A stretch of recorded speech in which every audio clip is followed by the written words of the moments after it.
This is the video of clavipectoral fascia. So this fascia is a fibrous sheath and it is situated deep to the clavicular portion of pectoralis major muscle. So just see here, this is pectoralis major and it's different 4 types of fiber, and these are clavicular fibers which are arising from clavicle.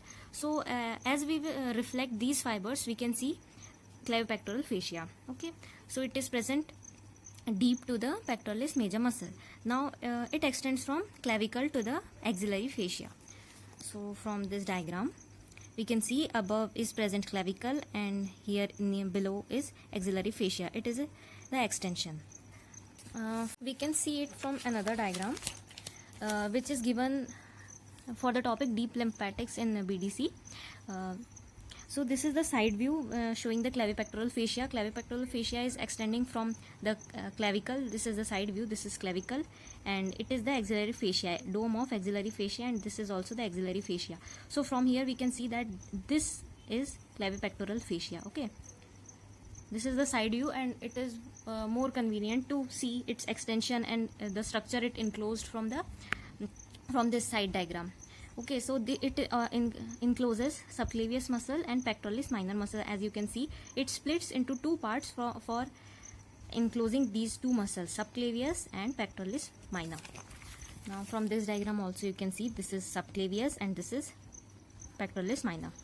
Okay, so it is enclosing 2 muscles, subclavius, pectoralis minor. Now its attachment, medially it is attached to external intercostal muscle and upper intercostal spaces. Okay, so this is the anterior view. So this is the medial side and this is lateral side. Okay, so medially you can imagine that from here some ribs, first rib would arise and from here second rib will be arising. So medially it is attached to the intercostal muscles, external intercostal muscle, which would be present between the 2 ribs, and also the it is related to the upper intercostal spaces. So this is not properly given, but you can imagine that it is. And laterally it is attached to coracoid process. Here we can see this is coracoid process of the scapula. Okay, so it is present laterally. Now next come another important thing of this, that the structures which pierce clavipectoral fascia. So there are 4 structures, 4 things which pierce this clavipectoral fascia.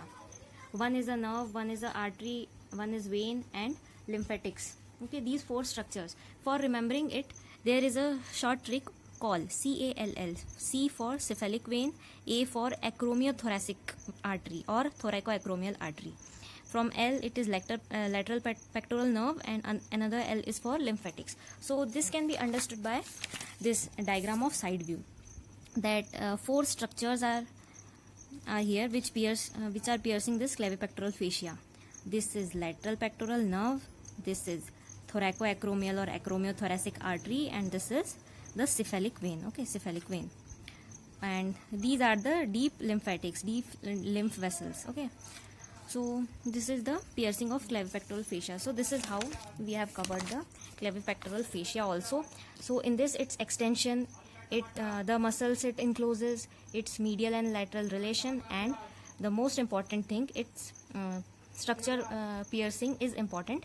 And structure piercing the clavipectoral fascia can also be asked in enumeration. Okay, so